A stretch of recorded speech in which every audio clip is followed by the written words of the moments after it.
안녕하십니까. 한 주간도 또 잘 보내셨죠?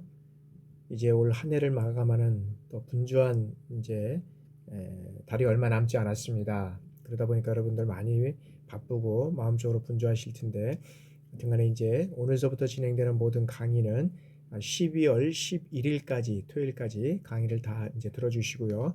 다음 주 정도는 제가 이제 기말고사 문제를 또 여러분들한테 올려드리도록 하겠습니다. 그럼 여러분들 부담 없이 작성 잘 하셔서 제출하시면 됩니다. 여러분들 하여튼간에 강의 듣느냐고 정말 수고 많이 하셨고요. 민군 관계가 실적으로 좀 진행하면서 참 교재도 없는 상황에서 여러 가지 참 저도 준비하는 가운데 어려운 점도 있었지만 그 가운데도 여러분들 또 강의 듣느냐고 수고 많이 하셨습니다.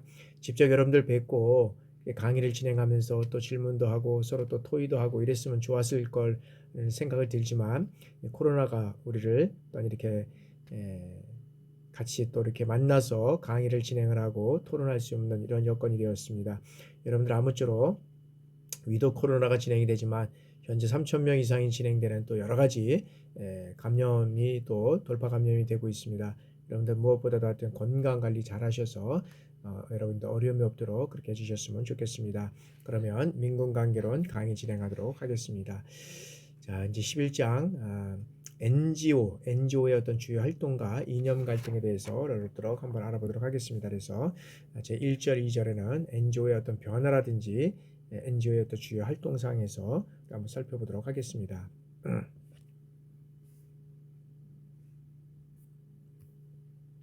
21세기 NGO의 변화를 우리가 살펴보도록 하겠습니다. 자, 시민운동 내부의 어떤 교체 현상은 아마 숨가쁘게 이루어지고 있는데 그 요인들을 뭐 다양하게 우리가 살펴볼 수 있을 겁니다. 여기에서는 이제 제가 이제 세 가지 정도만 우리가 이제 짚었지만 이것 말고도 더 많은 요인들이 있을 수 있겠지만 중요한 요인들 세 가지만 우리가 한번 살펴보도록 하겠습니다. 자, 첫 번째는 뭐냐면 자, 일부 원로 시민운동 지도자들이 이제 정계를 비롯한 이제 다른 영역으로 이제 진출을 하고 인해서 자연스럽게 이제 어떤 면에서 이런 측면이 있다. 이제 그래서 실적으로 보면 이제 많은 그 시민운동가 중에서 이제 정계로 그 이제 입문한 이제 그 대표적인 아마 그 시민운동가가 이제 아마 박원순 씨가 아닌가 이렇게 됩니다. 지금은 이제 고인이 되었지만 2018년 6월 13일에 이제 지방자치 선거를 통해서 안철수 그 아마 이제 그 시와 이제 대표 이제 그 서울시장 이제 단일화를 이루어서 이제 그때 이제 승리함으로써 현재까지 작년 이제까지 내리 3선을 진행을 했습니다. 그러면서 2020년 7월 9일 날또 여러 가지 문제로 인해서 이제 고인이 됐지만 그리고 이제 금년도 4월 7일 날 보궐선거를 통해서 이제 다시 오세훈 시장이 이제 또 시장이 서울시장에 들어오는 이렇게 계기가 됐습니다. 그러면서 시민운동을 했던 분들이 이 정계에 또 들어오면서 여러 가지 장점도 있지만 또 단점도 많이 나타났다 이런 현상들을 우리가 볼 수 있습니다. 그래서 우리가 정시 얘기를 하는 것은 아니기 때문에 그러면은 또 우리가 이제 여러 가지 평가를 통해서 이루어져 가고 우리가 볼 수 있는 이런 사항이 되고 지금은 그런 시민운동의 어떤 교체 현상을 우리가 살펴보도록 하겠습니다. 그리고 두 번째는 자, 총선 연대 활동 이후에 이 노무현 정부까지는 소위 어떤 면에서는 이 진보적 NGO들이 대부분이었다고 우리가 할 수 있습니다. 그러나 또 정권이 바뀌면서 이제 이명박 정부에 들어서면서 이제 우파 보수적인 NGO들이 이제 생성 발전되기 시작했다는 거죠. 근데 그건 뭐냐면 그 정권이 들어서면서 좀 문제는 선진국에서는 그 NGO들이 어떤 면에서 보면 실적으로 보면 자체의 어떤 예산과 그다음에 어떤 자체의 어떤 계획에 의해서 어떤 여야 그다음에 어떤 그 여와 야와 이런 편에서는 그런 것이 아닌 시민운동가로서의 어떤 역할을 했는데 우리는 좀 아직까지는 그런 것까지는 안 되고 이 간제적 성격이 강하다는 거죠. 간제적 성격은 뭐냐면 어떤 면에서 보면 이 소위 진보냐 그다음에 우파냐에 따라서 거기에 있던 NGO의 어떤 지원이라든지 그다음 활동하는 영역이 다르기 때문에 그런 이런 또 간접적 성격이 좀 많이 있다라고 우리가 볼 수 있다는 거죠. 그런 측면에서 아직까지는 우리가 좀 선진국에 좀 진입을 하고 있다고는 하지만 아직까지도 이런 어떤 시민운동에 있어서는 아직도 갈 길이 좀 멀다라고 우리가 볼 수 있겠다는 거죠. 세 번째는 이 진보와 보수 NGO들을 막론하고 이제 386 세대들이 이제 급부상하게 됐다는 거죠. 우리나라는. 여러분들이 다 아시는 바와 같이 이 386 세대의 어떤 급부상은 뭐냐면, 자, 이거는 386이라는 건 여러분 다 알죠? 30년대 나이, 30대 나이에, 그다음에 80년대 학번, 그다음에 이제 60년 어떤 60년대에 출생했던 이런 것을 우리가 이제 386이라고 하잖아요. 그래서 이제 주요 어떤 면에서 보면 주로 이제 이 사람들은 5공화국 즉 전두환 정권 시절에 이제 맞서서 반독재, 반민주화, 이제 민주화 운동을 이렇게 이제 추구했던 이런 사람들이 이제 현재는 다 정계에 들어와서 정치를 이제 잡고 있고, 현재도 지금 보면 그 여당에서 보면 많은 그 정치인들이 이런 인원들이 다 정계에 들어오면서 실질적으로는 지금 이제 문제는 여러 가지가, 또 우리가 정치 얘기를 잠깐 또 하지 않을 수는 없겠지만은 이제 그런 면에서 실질적으로 보면 민주화를 외쳤고 반독재를 외쳤던 이런 사람들이 지금은 이제 정치에 또 여당의 정권을 잡은 사람들이 또 그 역할들을 또 해가고 있다는 거죠. 그래서 참 아이러니하다라는 것을 우리가 볼 수 있지만, 실질적으로 보면 더 어떤 면에서는 언론이라든지 뭐 이런 측에서 보면 더 강한 어떤 그런 현상들을 우리가 볼 수 있는 것들이 보여지고 있다라고, 참 아쉬운 점이 있다라고 우리가 볼 수 있습니다. 그러나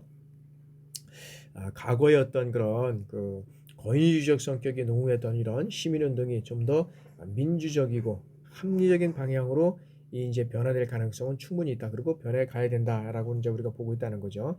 그래서 이제 그 시민운동이 아마 지도자들이 이제 50대, 60대 이런 이제 운동의 어떤 그런 운동적 기반이 거의 이제 없는 이제 40대, 이 40대를 훌쩍 뛰어넘어서 이제 30대로 이양되고 있는 시점이라는 거죠. 그래서 요즘에는 뭐 MZ 세대라고 해가지고 이제 우리 젊은 청년 세대를 이렇게 하고 있는데, 이제 그 친구들 같은 경우에도 이제 우리가 어떤 면에서 보면 아직까지도 시민운동가라기보다는 이제 이런 어떤 그런 자기의 어떤 그런, 지금 이제 뭐 졸업을 해도 취업이 안 되잖아요. 뭐 취업이라든지 그다음에 뭐 주택 문제, 그다음에 어떤 그런 결혼 문제, 뭐 이런 걸로 인해서 어떤 이제 그런 운동들이 이제 일어나고 있는 것들도 우리가 볼 수 있는데, 하여튼간에 이 50대를 뛰어넘어서 40대 훌쩍 뛰어넘어서 이제 30대 이양되고 있는 실정이다라고 볼 수 있는 거죠. 그래서 물론 과거의 어떤 개인적 카리스마, 아까 강했던 어떤 50대, 60대의 어떤 집단적이고 진보적 성향을 가진 이제 30대로 이동한다고 해서 운동의 어떤 급격한 변화는 사실은 없겠다라고 보는 거죠. 그러나 21세기 우리나라의 어떤 그런 NGO의 어떤 그런 또 문제점들을 우리가 한번 살펴보면 또 이제 여러 가지가 이제 있을 수 있겠죠. 그런 문제점은 뭐냐하면, 자, 시민 없는 시민 운동. 왜냐하면 시민이란 어떤 면에서 보면은 그 시민 운동이라는 것은 실적으로 보면 시민이 자발적으로 참여해서 여기에서는 어떤 그런 그 운동이 이루어져야 되는데, 실질적으로 보면 시민이 없는 시민 운동. 그래서 몇몇이 일자로 면에서는 몇 사람 몇몇이 어떤 면에서는 그런 생각을 가지고 있는 사람들이 모여서 이런 운동을 하게 된 것이 아닌가. 그래서 어떤 소수의 실무자에 의해서 시민운동 단체가 형성되고 이루어져 왔다라고 하는 거죠. 그 다음에 이제 두 번째는, 자, 소수의 실무자에서 운영이 되다 보니까 어떻게 됩니까? 여기에서 보면 어떤 그런 그 시민들이 참여하지 않고 소수가 참여하다 보니까 어떤 면에서 보면 어떤 시민운동의 어떤 변질, 이 시민의 그 운동이 변질될 수 있다. 그래서 어떤 면에서는 뭐 보수냐, 여기에서는 또 진보냐에 따라서 여러 가지 어떤 각자의 어떤 생각이 되는 것들이 다른 데 따라서 여기에서는 그런 현상들이 이제 일어나고 있다는 거죠. 그래서 그렇게 사실 시민운동이, 시민단체라는 것은 어떤 재정적 수입이나 독립이 되고 이런 것들이 이루어져야 되는데 그런 것들이 이루어져 가고 있지 못하다는 거죠. 그래서 여기는 취약성인 한계성이 있다라는 거 보이고요. 그 다음에 시민단체의 어떤 재정 수입의 독립적 한계가 이제 있어야 된다. 그래서 실적으로 보면 이 수입원은 시민단체가 회비나 기부금 뭐 이런 것들을 내야 되는데 한계가 있다는 거죠. 그렇다고 해서 기업이나 어떤 뭐 이익단체 이런 것들을 통해서 재정 부분을 어떤 면에 의지하게 될 경우는 어떻게 됩니까? 그들의 어떤 의사와 어떤 요구를 등한시할 수밖에 없다는 거죠. 그런 문제점이 이제 있다는 거죠. 그래서 이제 여기에서는 대중성이 취약하고, 그 다음에 또 소수가 이러다 보니까 전문성이 결여되어 있다는 거죠. 그 다음에 단발성 행사 위주로 움직이고 있다는 거죠. 여러 가지. 그래서 뭐 예를 들어서 이제 앞으로 이루어질 여러 가지가 있겠지만, 실적으로 보면 이제 다양한 뭐 최근에 이루어지는 어떤 그런 뭐 촛불서부터 시작해가지고 뭐 여러 가지 어떤 그런 뭐 NGO 단체들 여러 가지 했던 것들이 단발성 행사 위주로 끝나는 경우가 좀 많이 있는 그런 것이 있다. 그래서 또 전업 운동가들이 어떤 역량이 부족하다. 실적으로 보면 여기에서는 어떤 면에서 보면은 이제 전업 운동가 전업주부들이 이제 이런 운동을 하다 보니까 실적으로 보면 이제 영양이 부족한 이런 취약성이 있다는 거죠. 그래서 여기에서는 시민단체의 어떤 그런 취약성이 노출되고 있는 이런 현상들이 이제 있는데, 이런 것들을 이루어지기 위해서는 뭘 해야 되냐 하면은 여러 가지 어떤 그런 시민단체들이 어떤 면에서 우리나라는 이제 짧은 어떤 국가에 비해서 시민단체들이 너무 많이 이제 뭐 우후죽순으로 늘어나는 경우가 있는데, 이런 것들이 다시 이제 좀 시민단체지만 다양한 시민들의 의견을 그 분야에서 듣고, 그다음에 전문가들이 참여하는 이런 어떤 시민운동이 이제 다시 이루어져 가야 된다. 그리고 또 간제적인 성격이 아니라, 그다음에 이제 우리가 자발적으로 회비를 내고, 그다음에 자발적으로 어떤 그런 기부금을 운영을 해서 이루어지는 이런 어떤 것이 될 때, 그다음에 기업에 대해서, 정부에 대해서 바른 소리를 할 수 있다는 거죠. 근데 그렇지 못하는 경우가 너무 많이 있다는 거죠. 그래서 지금 같은 경우는 우리나라 이제 어떤 대표적인 시민단체, 경제정의 시민 이제 경제정의 시민연합회라는 이제 경실련이라고 있잖아요. 그래, 경실련. 이런 사람들이 이제 같이 이제 이런 역할을 했는데, 그것이 이제 잘못돼 가고 있고, 이제 어떤 그런 여야나 이렇게 편파적인 그런 쪽으로 가다 보니까 이제 일부 이제 인원들이 탈퇴를 하는 이런 현상들이 있어서, 이제 그래서 탈퇴를 하고 많은 어떤 그런 문제점들을 제기하는 이런 현상들을 이제 우리가 볼 수 있는 것을 우리가 여러 가지 어떤 그런 좀 매스컴을 통해서 이제 보고 있다는 것이죠. 자, 다음에는 자, 새로운 이제 대중매체, 이제 대중매체라고 할 수 있는 SNS 시대의 변화가 이루어져 가고 있다. 그래서 이제 뭐 정치, 경제, 사회, 문화 모든 영역까지 이제 사회의 어떤 변화가 폭이 넓어지고 있다. 그리고 그 속도는 매우 빠르게 변화되고 있다. 그래서 새로운 어떤 시민운동 방식이 이제 급부상하고 있다라고 있는 거죠. 그래서 그런 새로운 시민 방법에는 어떤 것이 있느냐, 뭐 여러 가지가 있겠죠. 그런 여러 가지가 있는데, 여기서는 어떤 면에서 보면, 자, 실적으로 보면 이제 여기에서 보면, 자, 이제 위기 사회를 거론한 독일의 어떤 사회 철학자가 있습니다. 여기 백이라는 사람이 있는데, 이 사람을 언급한 위기는 뭐냐면, 자, 사회 안전망의 위기가 아니라 자유로부터 고통받고 있는 현대 사회를 지칭하고 있다는 거죠. 그게 뭐냐면, 우리는 지금 자유의 지속적인 증가에서 비롯된 뜻밖의 결과나 다양한 표현 상태에서 고통받고 있는 그런 현상들을 이제 여기는 이야기하고 있다는 거죠. 그래서 현대 사회를 지칭하는 이제 여러 가지 어떤 얘기를 하고 있는데, 그의 어떤 주장을 좀 더 어떤 정확히 말해서 얘기를 해보면, 자, 우리는 어떻게 해서 보면은 어떤 면에서 보면 이 고통받고 있는 사회를 살아가고 있다. 그래서 지금의 사회는 가치 체계의 붕괴가 아니라, 여기에서 보면 이 가치 체계의 붕괴가 아니라 가치 체계를 갈망하는 자유의 어떤 아이들이 여기에서는 증가하고 있다는 거죠. 그래서 보면 실적으로 보면 이제 이 가치 체계 붕괴가 아니라 가치 체계를 갈망하는 아이들이 이제는 증가하고 있기 때문에, 이제는 새롭게 이런 어떤 체제가 변해가야 된다. 응? 그래서 어떤 면에서는 이제 감사할 줄 모르는 사회와 이 고마움 모르는 청년 세대에 대해서 이제는 불평하면서 대단히 이제 우쭐대기도 하고 있다는 거죠. 그렇지만은 이 청년들은 우리의 어떤 기성세대가 모든 것을 제대로 운영하고 있다는 것을 인정하지 않는다는 것이라는 거죠. 그래서 그가 언급한 가운데 더욱 설득력 있는 것은 뭐냐면, 지금의 어떤 그런 이제 독일을 예를 들어 봤을 때는 독일의 젊은이들은 정치에 회의적이지만 대단히 정치적으로 행동하는 것입니다. 그래서 참여를 하게 된다면 정당에 참여하는 것은 구태의연하고, 그다음에 그린피스에 가입하려고 든다는 것이죠. 그래서 다소 인용이 어떤 면에서는 길어질 수 있겠지만, 자, 10년 전에 출간된 어떤 백이 독일 사회를 진단한 것이 현재의 한국의 정치 현상을 아주 잘 표현하고 있다라는 얘기입니다. 그래서 그 내용은 뭐냐면, 2011년 10월 6일 서울시장 보궐선거를 이제 사례를 통해서 우리가 한번 알아보도록 하겠습니다. 그래서 페이스북이라든지 어떤 트위터 등 이제는 스마트 정보 기술, 이 ICT에 의해서 젊은이들은 어떻게 됩니까? 직접적인 정치 참여를 이제는 갈수록 보편화되고 있고, 그 다음에 기존의 어떤 대의민주 체제, 이 대의민주 체제의 어떤 근간인 이 정당이 위협받고 있다는 거죠.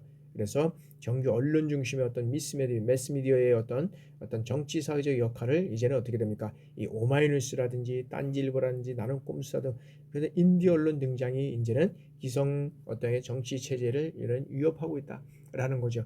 그래서 실적으로 보면 이런 어떤 것들을 이제는 정보통신 발달에 따라서 이게 이제 뭐 잘 진행이 돼서 정확한 어떤 면에서 보면 이런 것들이 이루어져 가야 되는데 뭐 가짜 뉴스가 인제 있고 그다음에 편파 방송이 인제 이루어지는 이런 현상도 있고 그다음에 어떤 면에서는 댓글 사건 뭐 이런 것들도 인제 이루어지는 여러 가지 어선 사건이기 때문에 이것들이 상당히 좀 어떤 면에서 보면 좀 중요한 역할들을 해 나가야 된다라고 우리가 인제 볼 수 있는 거죠. 그래서 그런 내용들을 정확히 해결하지 않으면 여러 가지 어떤 그런 문제점들이 인제 일어날 수 있는 그러한 어떤 이제 사항들이 인제 올 수 있다는 거죠. 그래서 인제 이것이 인제 뭐냐하면 이런 것들을 통해서 인제 스마트 정보통신 기술이 인제 등장하게 된다는 거죠. 그래서 여기는 뭐 긍정적인 측면도 있고 부정적인 측면도 있는데 실제로 보면은 어떤 면에서 보면 이제 긍정적인 어떤 면에서 이렇게 살펴보면 자 전통적인 대의민주 제도에는 어떻게 했습니까?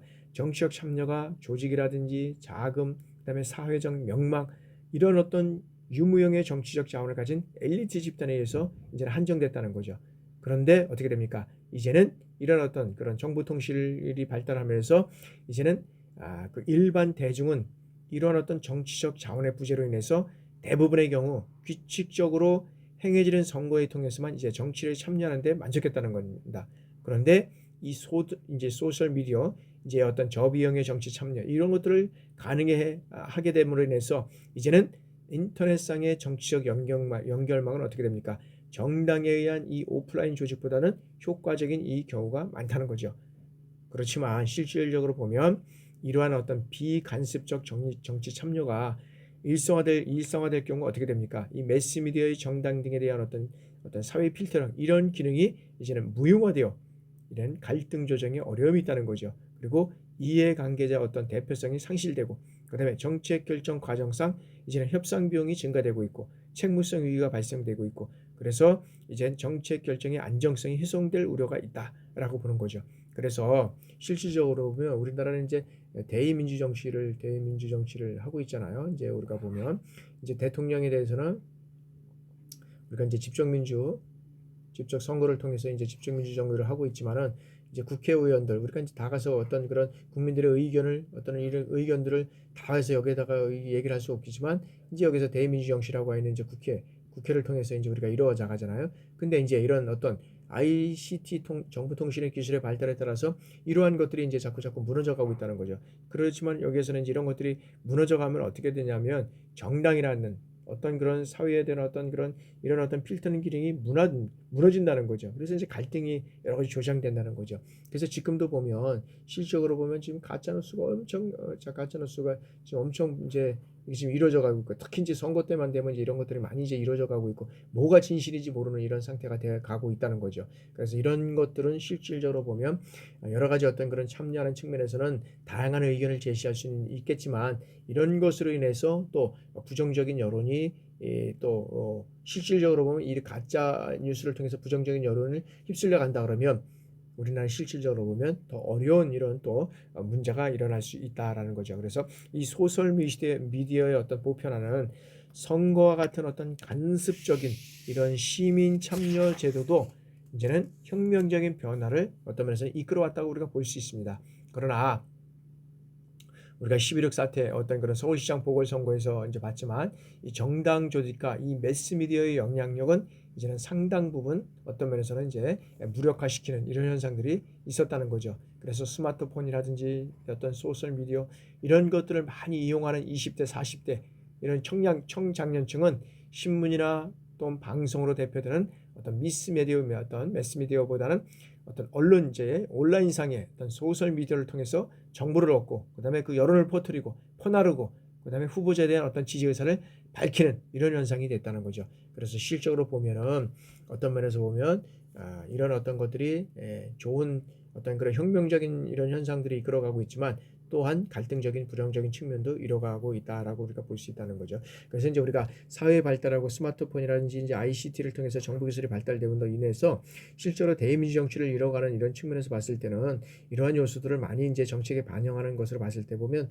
저는 뭐 개인적으로 이제 정치적인 요소는 아니지만 지금 국회의원들을 많이 좀 축소해야 된다라는 것은 저는 동의하고 있습니다. 그래서 너무 지금 국회의원뿐만 아니라 지금 우리가 지방자치단체에도 보면 지금 보면 시의원, 뭐 구의원 이런 쪽에서 보면 뭐냐면 실제로 처음에는 봉사하는 단체를 우리가 봉사를 하려고 했는데 지금은 뭐 6천에서 7천만 원 정도의 어떤 보수를 받고 이렇게 받고 있는 이런 현상들이 지금 너무나 많고 있다는 거죠. 여기서도 보니까 시군구에도 보니까 시의원이나 이런 사람들도 보면 지금 보면 국회의원들 똑같이 보면 뭘 달래니까 연구관이나 연구원을 둔다는 거예요. 자기가 일을 될 거는 자기가 하지 못하고 보니까 연구원을 둬서 이 사람이 한 걸 가지고 또 가서 일을 하겠다는 이러한 지금 역할을 하고 있다는 거잖아요. 그렇다 보니까 가감하게 지금 저는 좀 가감하게 국회의원도 그렇고 시구의원도 그렇고 다 주려는 저는 이제 지방자치화를 이제 공부도 했지만 사실 지방자치화가 활성화돼야 된다는 것은 저는 뭐 두말할 수는 필요는 없습니다. 그러나 이러한 측면에서는 좀 가감하게 좀 인원을 좀 축소해야 된다라는 거죠. 그래서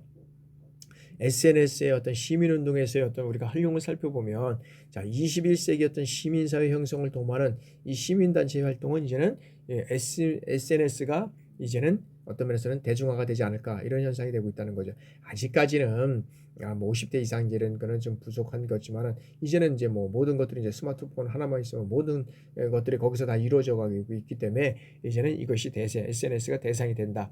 그래서 이제 시민단체가 홍보라든지 소통, 정보 이런 정보를 공유하는 이런 목적으로서 이제는 이 SNS가 적극적으로 활용될 것이다. 활용하는 방향으로 나간다라고 우리가 보고 있다는 거죠.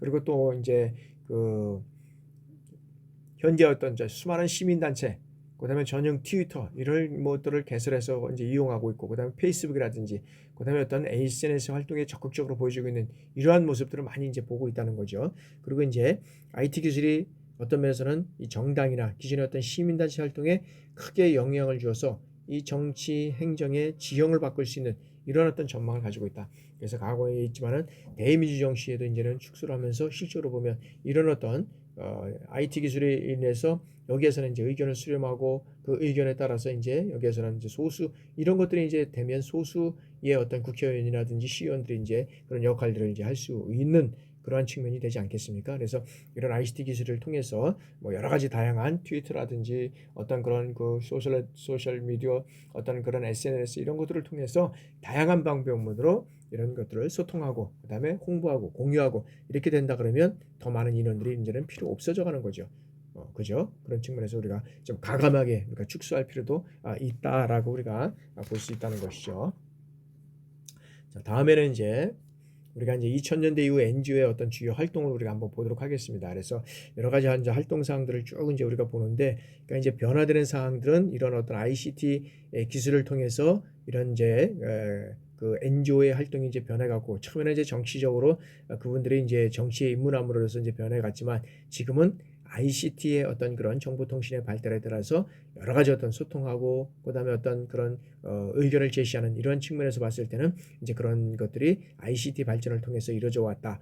그러면 이제 2000년대 이후에 NGO의 주요 활동은 어떻게 이제 이루어져 가고 있냐 이런 것들을 한번 살펴보도록 하겠습니다. 그래서 이런 사항들은 왜 그러면 우리가 이제 NGO라든지 이런 사항들을 많이 봐야 되냐? 여태까지 어떤 소파라든지 그다음에 어떤 군에 대한 어떤 그런 뭐 사드 문제 뭐 이런 것들이 얼마나 많이 있었습니까? 그렇기 때문에 우리 특히 이제 민군 관계에 있어서의 역할을 우리가 중요하게 이제 다루는 측면에서 봤을 때는 반드시 이 NGO의 어떤 역할들, 활동들 이러한 사항들을 우리가 이제 알아야 한다는 거죠. 자, 그래서 이제 2000년대 여기 들어서면서 자 총선 시민연대라는 것이 있었습니다. 총선 시민연대 여기에서 낙선 운동을 이제 전개하게 됩니다. 그래서 2000년을 시작한 한국의 NGO 활동은 이제 뭐 어떤 소파 개정이라든지 그다음에 자주 독립국의 어떤 그 위상에 상하는 한미 관계의 어떤 정상화를 이뤄냄으로써 이제는 역동적이고 그다음에 성공적인 어떤 그런 한 해의 활동을 이제 마감하게 되는 이런 어떤 총선 시민연대의 어떤 활동 역할이 있었고요. 그러나 실질적으로 2000년대 NGO의 활동이 반드시 성공적이고 건설적인 것만은 아니었다라고 우리가 볼 수 있다는 거죠. 그것은 시민운동의 한 지도자였던 도덕성 훼손과 그다음에 경실련의 어떤 공기업 모급 사태 아까 얘기했잖아요.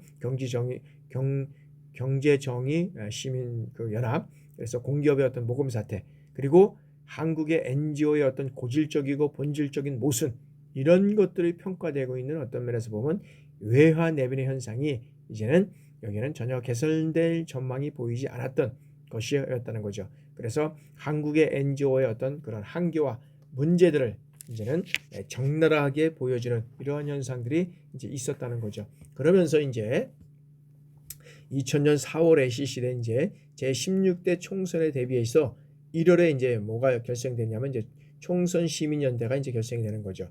그러므로 해서 이제 선거를 통해서 부패하고 무능한 이 정치인들을 퇴출시키는데 이제 이 목적이 있었습니다. 그래서 처음에는 뭐 전국적으로 한 400여 NGO가 참여했지만 이제 가면 갈수록 뭐 사실 뭐 엄청난 인원들의 어떤 그런 NGO들이 이제 그 참여를 하게 됩니다. 그러면서 그 이제 시간이 흐를수록 우리가 이제 1000여 개에 이르는 그 어떤 이제 그런 NGO들 단체들이 뭐 소수의 어떤 NGO 단체들이 참여를 하고 있고, 그다음에 낙천 운동은 전체 국회의원의 어떤 절반, 이 절반을 새로운 인물로 교체하는 이 정치권의 새판짜기를 이제는 가능하게 했다는 거죠. 가능하게 했다. 그래서 어떤 면에서는 이것은 전 세계적으로 동일한 어떤 사례를 찾아보기 어려운 이런 어떤 시민 어떤 연대였었다라고 보는 거죠. 그래서 2000년에 어떤 한국의 NGO의 어떤 총선 시민연대 활동은 어떤 면에서 보면 지극히 한국적 특수성에 기반한 이 시민운동이었다는 거죠. 그래서 이에 대한 어떤 연구와 평가가 이제는 다양한 관점에서 이제 이루어져야 할 것이다라고 이제 우리가 보는 거죠. 그래서 실질적으로는 다른 어떤 국가에서 찾아볼 수 없는 이러한 현상들이 대한민국에서 이제 이루어져 갔다는 거죠. 실적으로 보면 우리가 200년도 되지도 않는 이런 민주주의 국가, 우리가 100년도 되지도 않는 민주주의 국가를 우리가 이루어가면서 이런 어떤 역할을 해갔다는 것은 상당히 경제적인 측면에서 봤을 때 민주주의가 그만큼 따라가지 못한 또 안타까운 어려운 점도 있었지만 이제는 우리의 국민성들이 상당히 어떤 면에서 보면 다양화되고 그다음에 그런 어떤 민주적인 기본 질서가 이제는 상당히 높아져 가고 있다라고 우리가 볼 수 있다는 거죠. 그래서 이러한 어떤 총선연대 활동의 경험을 통해서 한국의 NGO가 거둔 가장 중요한 성과는 뭐냐라는 거죠. 그것은 시민운동의 어떤 한 특정 집단이나 영역의 운동에서 이제는 전 사회적 영역으로 확대되었다는 거죠. 그래서 시민들이 보여주는 어떤 높은 관심, 그다음에 격려 이런 것들은 시민사회의 어떤 발전과 성숙으로 나타나게 되었다는 거죠. 그래서 실적으로 보면 이 어떤 면에서 보면 낙선 2000년대 어떤 총선 시민연대를 통해서 이제는 어떤 국회의원들이라든지 그다음에 정치에 가입하고 있는 또 많은 사람들이 이제는 새롭게 이제는 변화하고 이제는 준비하지 않으면 안 되는 이제 그러한 측면이 이제 됐다는 거죠. 근데 한편으로는 이제 이러한 긍정적인 측면도 있었습니다. 그런데 한계도 있었다는 거죠. 그래서 부정적인 요인은 뭐냐면 네거티브 운동의 한계였다는 거죠. 뭐 지금도 선거가 되면 네거티브 운동이 그것이 먹혀 들어가는 경우도 있습니다. 근데 실질적으로 있는 현상들이 이것들이 또 네거티브가 되는 거죠. 이것도 그래서 여러 가지 어떤 그런 점들이 있는데, 자 어떤 면에서 보면 특정 부적격 후보의 어떤 선정 기준의 모호성, 그래서 거기에 따라서 어떤 공정성 시비가 이제는 어떤 면에서는 검증되지 않은 그런 어려움이 있었다는 거죠. 그래서 부정적인 면만 부각시켜서 이제 유권자들로 하여금 기존 정치에 대한 어떤 불신과 혐오증 이런 것들을 또 한편으로는 가증시키게 됐다는 거죠. 또 보면 정치의 불신 상당히 이거 크죠. 실제로 보면 우리가 대의정치를 하면서 국회에다가 우리가 다 사실 어떤 면에서는 국민들의 어떤 의견 수렴 뭐 이런 것들을 다 해서 대의정치를 하게끔 만들어놨더니만 이제는 정치의 불신을 가져오게 되는 이런 현상들이 일어나고 있다는 거죠. 그러다 보니까 여기에서 보면은 이제 어떤 기존 정치에 대한 어떤 불신과 혐오증 이런 점들이 있었다는 거죠. 그리고 시민운동 어떤 내부의 갈등 이런 것들도 어떤 면에서는 쉽게 치유될 수 없었던 이런 부작용으로 나타났다는 거죠. 뭐냐면 총선 연대 활동이 이 법 테두리를 벗어난 불법 선거 운동을 전개했다는 거죠. 그냥 뭐냐면은 지금까지 어떤 시민운동이 합법적 공간에서 어떤 면에서는 진행되어 왔던 이런 공명선거 운동과 분명한 차이를 나타내고 있다는 것이죠. 이것은 뭐냐면 시민운동 사이의 어떤 이념적 분열로까지 이제 이어지게 됐다는 거죠. 그래서 총선 과정에서 합법적으로 진행된 이 공선협 활동, 공천 활동의 어떤 유권자들과 이 대중매체에 의해서 그것이 이제 무시되는 이런 현상들이 이루어져 가고 있다는 거죠. 그래서 정당에서는 공정하게 어떤 면에서는 그런 대표를 선출을 했는데도 불구하고 이제는 불법적 운동이 진행되다 보니까 이 불법으로 진행된 낙천학생 운동은 매우 광범위하게 사회적 관심을 끌고 이루어져 왔는 그런 현상들을 우리가 볼 수 있다는 것이죠. 그래서 그러한 측면에서 우리가 한편으로는 이런 어떤 그런 다양한 어떤 그런 시민단체의 의견을 통해서 우리나라의 어떤 그런 발전을 가져온 면도 있지만, 한편으로는 이런 어떤 어려운 점을 우리가 이제 볼 수 있었다라고 이제 이야기를 드릴 수 있고요. 근데 두 번째는 이게 이제 소파 개정 운동입니다. 소파 개정 운동은 지난 어떤 면에서 보면 이제 수십 년간의 이런 어떤 수십 년간의 한국은 뭐 실적으로 보면 우리가 이제 민주주의가 이제 사실 본격적으로 진행된 것이 이제 어떤 면에서는 미국식 민주주의잖아요. 미국의 이제 어떤 면에서 보면 우리가 6.25 전쟁을 통해서 우리가 실적으로 우리나라의 어떤 자체적으로 민주주의가 이루어지지 않다 보니까 이제 미국에서 이제 어떤 면에서 보면 이루어지는 이런 미국식 이건 이제 민주화를 이루어가다 보니까 어떤 면에서는 이 미군 사령관의 어떤 국군 통수권 행사, 그다음에 여러 가지 어떤 그런 자국의 미국의 어떤 그런 군인들이 우리나라에 와서 그런 어떤 그런 안보를 지킨다는 그런 측면에서 봤을 때 보면 여러 가지 어떤 그런 범죄에 관련된 이런 어떤 범죄를 저지르는데도 불구하고 어떤 권한이, 사법당국의 권한이 뭐 제한적인 것도 있고요. 그리고 미군 기지에서 자행됐던 여러 가지 어떤 환경오염, 그다음에 그건 있잖아요. 용산에서도 보면, 그다음에 또 우리가 저번에 또 보면 어디에입니까? 의정부 같은 경우에 의정부에서 보면 여러 가지 어떤 사건들이 많이 있었잖아요. 용산에서는 그런 어떤 환경오염, 이런 사안이 이제 속수무책이었다는 거죠. 그래서 이런 차별적인 미국과의 어떤 이런 소파 협정은 현재 OECD 회원국인 한국의 어떤 국제적 지위와 이상의 여기에서 전혀 걸맞지 않을 뿐만 아니라 한국인의 어떤 자존심과 이 자부심을 여지없이 훼손해 왔다는 거죠. 근데 그때까지는 사실 우리나라가 경제 발전이라든지 민주화가 이루어지지 않을 경우에는 사실 그렇게 여태까지 해왔었다는 거죠. 근데 실제로 보면 이제 민주화가 되고 우리나라가 어떤 경제적으로 향상되다 보니까 이러한 문제는 좀 여지없이 우리 어떤 국민들의 우리 국민의 대한민국의 위상과 국민들의 자존심을 짓밟는 이런 일이 있었다는 거죠. 훼손하는 일이 있었다는 거죠. 그래서 그리고 이제 이 한국 정부의 어떤 소파 개정에 임하는 이 태도, 자세는 어떻게 됩니까? 매번 국민들을 실망시키고 좌절해 왔다는 거죠. 그런 측면에서 이 범죄인 신분이라든지 신병 인도라든지 그다음에 환경 관련 부분의 어떤 국내법을 존중하고 그다음에 기지 근로자 해고의 요건을 어떤 강화하는 등 이러한 것들이 한미 간의 어떤 소파 개정은 비롯해서 그동안 어떤 시민단체들이 요구한 수준에 미치는 그런 어떤 것들이 미쳐야 되는데 미치지 못했다는 거죠. 어떤 한편으로서는 불평등 조약이나 굴욕 이런 것들을 통해서 이루어져 왔다는 거죠. 실제로 보면 긍정적으로 많은 것들을 평가할 수도 있지만 이러한 이제 측면에서 또 부정적인 요소가 있었다. 그래서 이제 여기서는 여러 가지 어떤 그런 이제 소파 개정이라든지 이런 과정에 있어서 이제 시민들이 여기에서는 이제 이런 어떤 그런 국회를 찾아가고 또는 어떤 미국을 찾아가고 이런 측면에서 막 이제 이루어져가는 현상들을 우리가 볼 수 있다는 거죠. 그래서 그런 어떤 영향력, 성공적인 운동의 어떤 영향력을 우리가 한번 몇 가지를 한번 살펴보면, 첫 번째는 첫 단계는 뭐냐면 미군의 범죄와 관련된 이 한미 분위기가 전 사회적으로 이제는 확산돼 있었다.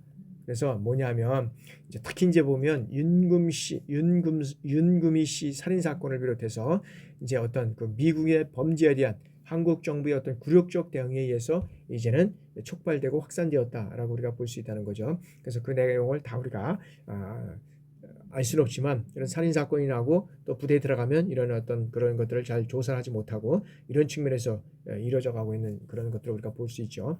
두 번째는 미군 기지의 이 독극물 방류 사건을 비롯해서 미군 기지에서 이제는 환경오염 사태, 그다음에 NGO들의 어떤 폭로라든지 언론의 보도, 한미 분위기 이런 것들로 인해서 이제는 한미 분위기가 이제 절정에 이루어져 가고 있다는 거죠. 급기야 그래서 어떻게 됩니까? 주한미군 사령관 주둔 역사상으로 최초로 이제는 직접 사과 성명을 이제 발표하게 되는 겁니다. 주한미군 사령관이 이제 직접 이제 발표를 하게 되는 거죠. 이제 그다음에 이제 세 번째는 자 이러한 어떤 이 소파 개정 국민 행동이 실적으로 보면 이제 조직화에서 양국 정부에 거센 압력을 이제 가게 됐다는 거죠. 압력을 가게 되는 거죠. 조직화되면서 이제는 대한민국뿐만 아니라 우리나라뿐만 아니라 미국에도 이제 압력을 가는. 그다음에 이제 그것이 이제 뭐 언론이라든지 언론에 뭐 보도가 되고 전 세계적으로 이것들이 막 타면 이제 여러 가지 어떤 그런 문제점들이 있잖아요. 그런 문제점들이 이제 있었다는 거죠. 그리고 이제 네 번째는 뭐냐면 양국 정부와 김대중 정부는 이 부담으로 인해서 이제는 부담이 작용했다는 거죠. 그래서 전향적으로 이 소파 개정이 이제 이루어지게 되는 이런 현상들이 되는 거죠. 그래서 어떤 국내 여론이 한국 정부의 입장을 강화시켜줬고 한국인의 어떤 품이라든지 그다음에 어떤 어, 그런 어떤 품이라든지 여러 가지 어떤 그런 개정에 이제 이끌어낼 수 있는 이런 이제 요소가 이제 있었다는 거죠.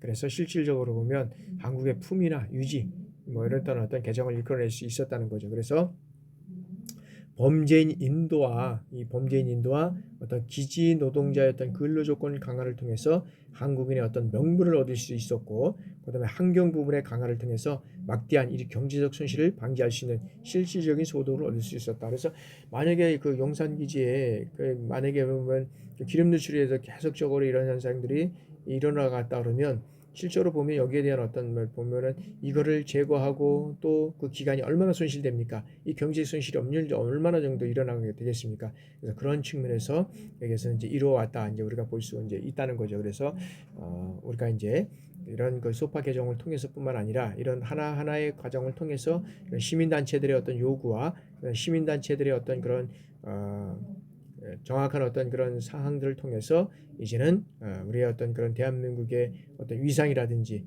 이런 것들이 실질적으로 이루어져 왔다라고 이제 우리가 볼 수 있는 거죠. 세 번째는 자, 2003년에 파병 반대 여성과 환경 운동에 이제 불출 운동이 일어났다는 거죠. 그래서 이제 여성 운동이 일어났는데 실적으로 보면 자, 여성 운동도 확장되기 시작했다는 거죠. 2003년도에 보면. 그리고 당시 여성 운동의 흐름은 어떤 면에서 보면 이 호주제 폐지 운동 과 관련해서 이제는 여성이 이제 정치에 참여하는 이러한 어떤 것들이 이제 이루어져 왔다라고 우리가 이제 볼 수 있는 거죠. 그래서 여성의 이제 그 호주제 폐지 같은 경우에는 자 이제 이 호주제 폐지를 위한 그 이 민법 개정안이 어떤 면에서 보면 이제 의원 발의를 통해서 이제 서명 운동을 전개하게 된다는 거죠. 그러니까 국회의원들 같은 경우에는 이 국회의원들은 뭘 만드는 건지 법을 만드는 거잖아요, 법. 꼭 국회의원이 만드는 건 아니지만 정부 입법도 있고 뭐 여러 가지가 있지만은 행정 입법도 있고 뭐 여러 가지가 있지만은 실적으로는 국회의원들이 이제 법을 만들어서 이제 실행하는 거잖아요. 그래서 이제 법을 만드는 국회의원들을 찾아가서 압력을 행사하는 거죠. 압력을 행사하는 게 뭐냐면 이렇게 하지 않으면 당신은 불복종 운동으로서 뭐 예를 들어서 낙선 운동을 한다든지 뭐 이런 운동들을 전개하게 되는 거죠. 그래서 이제 그 민법 개정에 대한 어떤 의원 서명 발의를 전개를 하게 되고요. 그다음에 이제 3월 호주제의 어떤 유연성에 대한 의견을 이 헌법재판소에 이제 제출하게 되는 거죠. 그러므로 인해서 2003년도에 이제 어떤 게 이루어져 가냐면 2003년도에 이제 호주제 이 폐지를 위한 이제 유연 간담회가 이루어져 갑니다. 그래서 이제 2004년도 5월에 사이버 호주제 폐지 운동을 이제 전개하게 됩니다.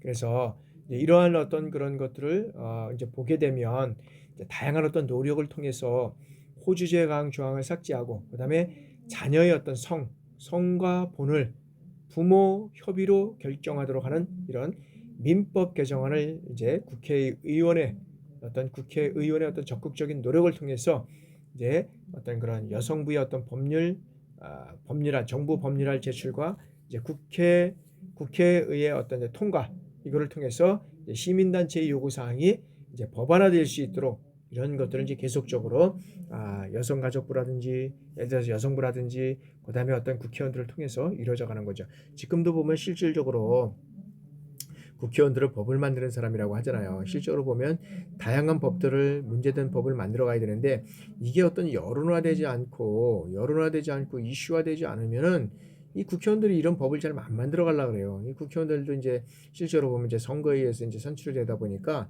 실질적으로 보면 좀 뭐 예를 들어서 보면은 욕을 먹고 그다음에 꼭 해야 되는 법들은 잘 안 만드는 그런 것들도 있습니다. 그래서 여론화하고 그다음에 이슈화되는 문제 이런 것들은 어떤 면에서 보면 서로가 법을 만들려고 하는 그런 측면이 있다. 그래서 실질적으로 보면 이 국회의원들은 법을 만드는 거지만 이 법을 함부로 또 입법화시켜서 또 문제가 되는 요소도 있겠지만 그러한 법을 정확하게 만들어야 되는데 안 만들었기 때문에 그런 문제가 되는 것은 우리가 실질적으로 이런 어떤 운동이라든지 그다음에 다음에 또 국회의원에서 우리가 이제 선거위에서 이제 국회의원을 뽑잖아요. 만약에 그런 역할들을 안 하면 예를 들어서 다음 선거에는 뽑아주지 않으면 된다는 거죠. 근데 이제 그런 요소들이 우리가 실질적으로 뭐 지연이나 뭐 지역 어떤 지연 학연 그다음에 뭐가 있습니까? 음? 하여튼 이런 걸로 인해서 우리가 이제 실적으로 보면 많이 이루어져 왔다는 건데 사실 이제 이런 것들을 탈피하면서 이제 NGO들이 이제 실제로 등장하면서 이러한 것들이 이제 진행되며 이제 이루어져가는 이러한 세대가 우리가 이제 돼 가고 있다라고 이제 보는 거죠. 다음에는 이 환경 운동입니다. 자, 환경 운동이라는 것은 실질적으로 보면 우리나라가 이제 환경운동도 실적으로 아주 폭발적으로 이루어져 간 것이 환경운동이 아닌가. 지금도 보면 이 환경운동 때문에 사실은 환경운동 때문이라기보다도 환경운동으로 인해서 어떤 그런 도로가 또 정확하게 이루어지지 않은 경우도 있고요. 또 그것으로 인해서 또 여러 가지 어떤 교통 영향 평가라든지 이런 것들이 정확하게 이루어지는 이런 현상들을 우리가 이제 볼 수 있다는 거죠. 그래서 실제로 보면은 자, 이 우리가 개발 대신 이 환경을 그리고 환경보다는 생태 보존을 주장하는 이 환경과 관련된 이런 기획 이건 어떤 그런 일이 발생된 이러한 것들이 시작죠. 우리가 다시 개발 대신에 어떤 환경을 그다음에 환경보다는 생태 보존 이런 것들이 중요하죠. 그래서 우리가 이제 이게 이제 잘 안 되면 난개발이라는 것이 이루어져 가잖아요. 난개발. 그래서 난개발로 인해서 이루어져 갔던 현상들이 많이 또 문제가 돼 가고 있고 보잖아요. 그래서 저도 이제 뭐 춘천에 그 소양댐이 있는데 이제 한번 가서 그런 일이 있었는데 소양댐 이제 이렇게 가다 보면 이제 여기가 소양댐이 있다 그러면 여 주변에 여기가 뭐 이제 각종 뭐 닭갈비 파는 이런 것들도 많고 공사가 많이 있더라고요. 근데 여기에 이제 아마 여러분들 그 아마 매스컴에서 들었겠지만 그 인천 인하대 학생들인가요? 뭐 이제 여기서 MT를 가가지고 이제 놀다 이제 MT를 가다가 이제 집이 이제 여기 위에서 뭐 산이더라고요.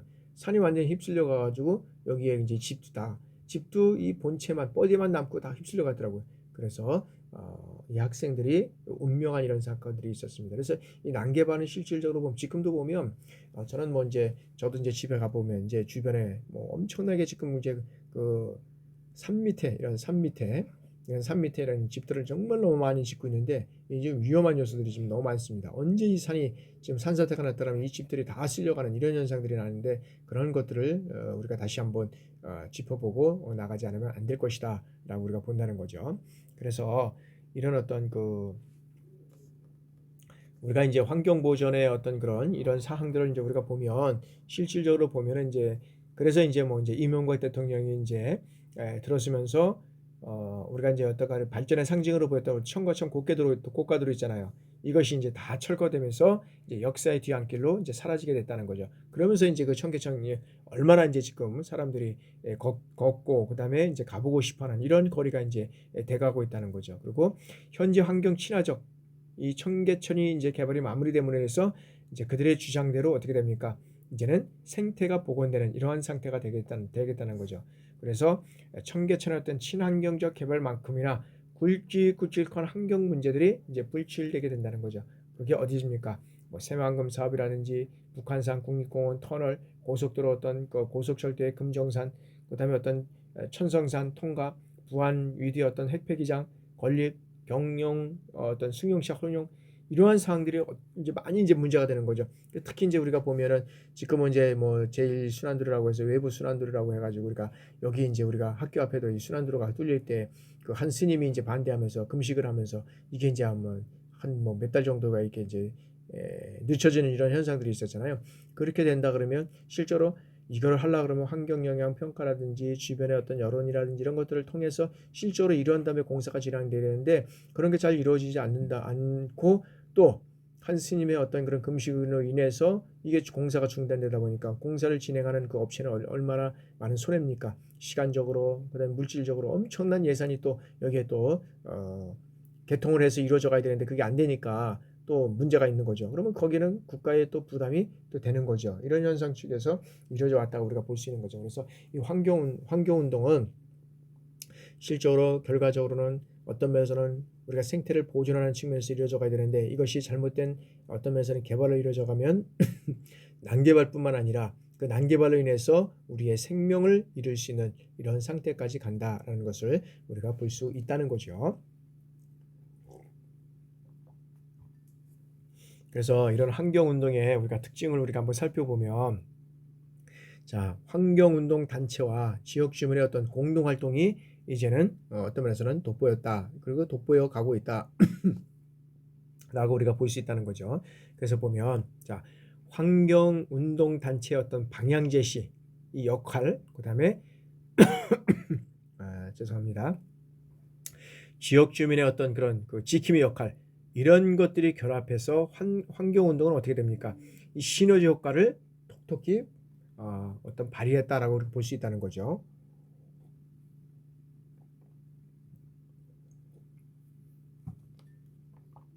그래서 이 환경운동 단체들은 지역의 현안 문제에 적극 개입해서 운동 방법이라든지 그다음에 활동 방식, 그다음에 지역 주민에게 어떤 면에서 이러한 사항들을 전수하고 그다음에 지역 주민들은 환경운동 단체의 어떤 지식이라든지 그다음에 경험, 노하우 이런 것들을 적극 수용해서 이루어갈 때 우리가 환경을 보존하고 그것이 곧 지금 보면 뭐 난개별이라든지 어떤 경유차 이런 것들 통해서 보면 기후 어떤 그런 기후 변화 현상, 기후 변화 이런 어떤 현상들이 엄청나게 지금 좀 문제가 되고 있지 않습니까?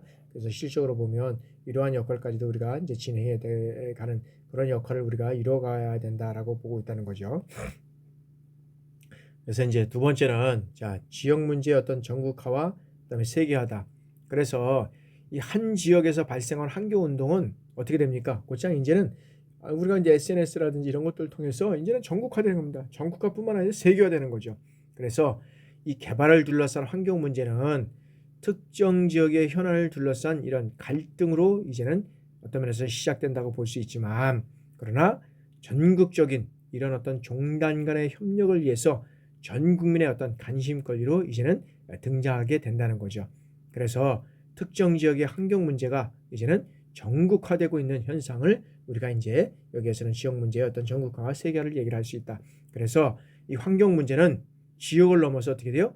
세계로 이제는 전파되어 가고 있다라고 하는 거죠. 뭘 통해서 이 SNS는지 트위터라든지 그다음에 어떤 면에서 보면 여러 가지 어떤 것들도 있잖아요. 우리가 보면 다양한 그런 뭐 어떤 인스타그램이라든지 뭐 여러 가지 통해서 우리가 이제 변화가는 현상들을 우리가 볼 수 있다는 거죠.